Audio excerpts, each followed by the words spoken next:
દિલ્હી જેવી હાલત થવાની છે અમદાવાદ. આખા દેશમાં અત્યારે પોલ્યુશન છે. જ્યાં જેટલું પોપ્યુલેશન ત્યાં એટલું પોલ્યુશન.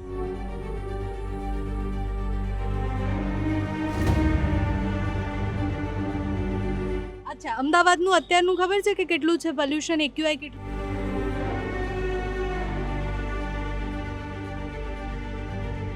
રોજ એવું ઈચ્છા થાય કે બહાર રહેવા જતા રહીએ, રોટલા અહીંયા છે એટલે અહીં રહેવું પડે છે. विकास चाहना है तो डेवलपमेंट चाहना है, इससे मकान बनेंगे, इससे फ्लैट बनेंगे, पेड़ कटेंगे तो होगा ही, और फिर तो गांव में रहो. दोनों चीज़ साथ साथ संभव नहीं है.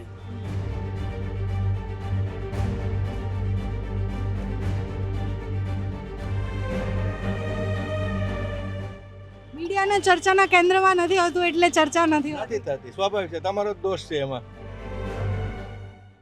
પોલ્યુશન ચર્ચાનો વિષય નથી બનતો કારણ કે એ ચર્ચાઓ જોવાતી નથી.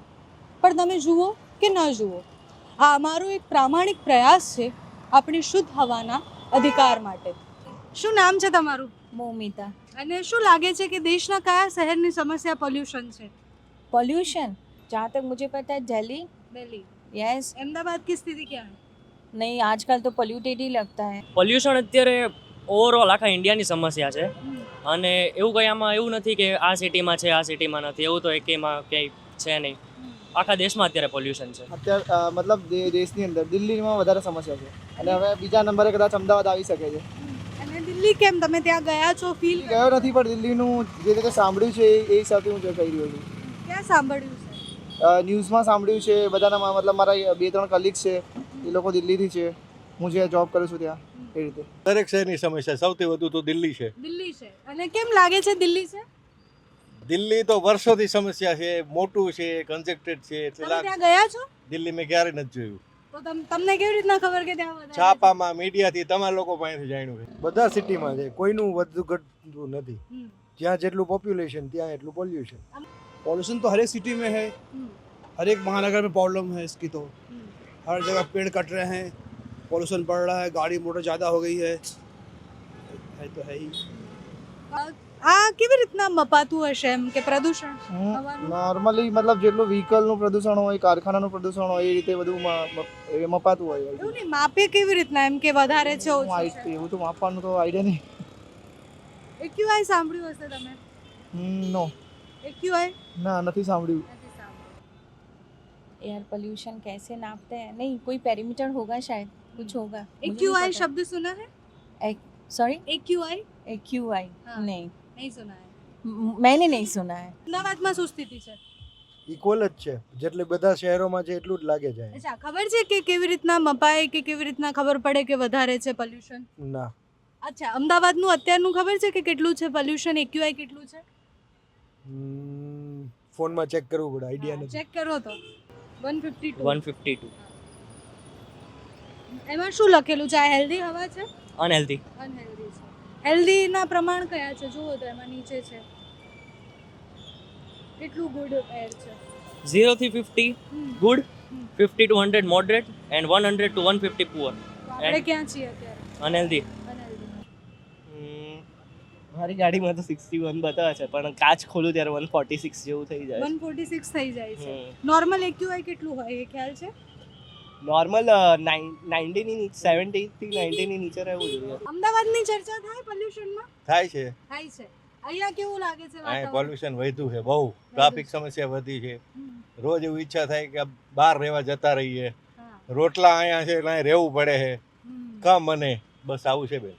અચ્છા, અમદાવાદની સ્થિતિ પણ અત્યારે હવા પહેલાં જેવી તાજી તો રહી નથી. અને બધે અત્યારે એવું જ ચાલે છે કે પોલ્યુશન વધે છે, વરસાદ ઉપર એની ઇફેક્ટ પડે છે, ડબલ સિઝન થાય છે, કમોસમી વરસાદ પડે છે, એ બધું થાય છે. ચર્ચાઓ થાય પોલ્યુશન પર ક્યારે? થાય છે, થાય છે. તો બતાવતા કેમ નથી અમદાવાદના પોલ્યુશનની વાતો? બતાવતા નથી. એ તો ઘણું બધું એવું છુપાવે છે, એક વસ્તુ થોડી છે. મીડિયાના ચર્ચાના કેન્દ્રમાં નથી હોતું એટલે ચર્ચા નથી હોતી. નથી થતી, સ્વાભાવિક છે, તમારો જ દોષ છે એમાં. અમે તો માનીએ જ છીએ કે અમે બતાવતા નથી, લોકો જોતા નથી ને એની ચર્ચા જ નથી બતાવતા નથી બેન. આ પોલ્યુશનની ચર્ચાઓ તો થાય જ છે ને મેમ. થાય છે.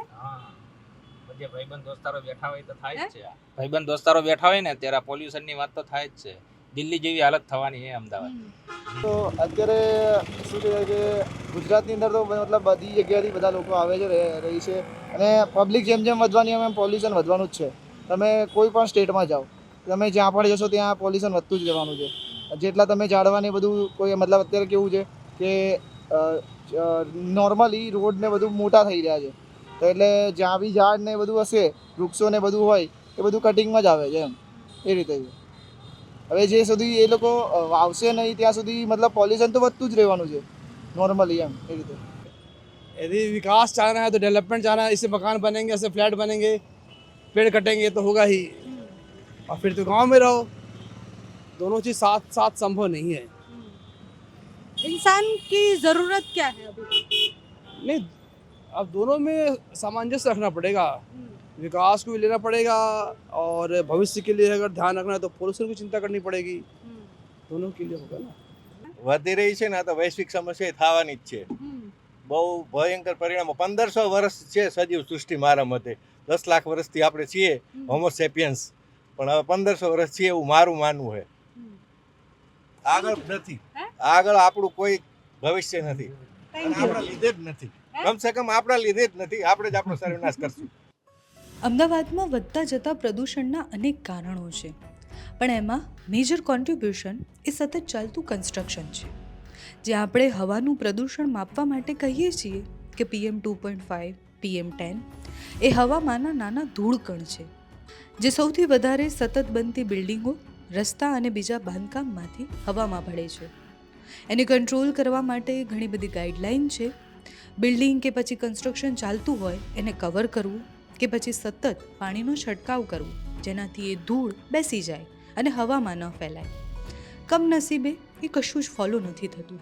એ સરકારી કન્સ્ટ્રક્શન સાઇટ હોય કે પછી કોઈ બિલ્ડરની. આપણે 2030 કોમનવેલ્થની તૈયારી કરી રહ્યા છીએ. યજમાનો માટે ભવ્ય સુવિધાઓ, એમને કોઈ પણ તકલીફ ન પડે એની બધી જ તૈયારીઓ અત્યારથી થઈ રહી છે. પણ આપણે 2030માં એ યજમાનોને શ્વાસ લેવા માટે શુદ્ધ હવા આપી શકીશું?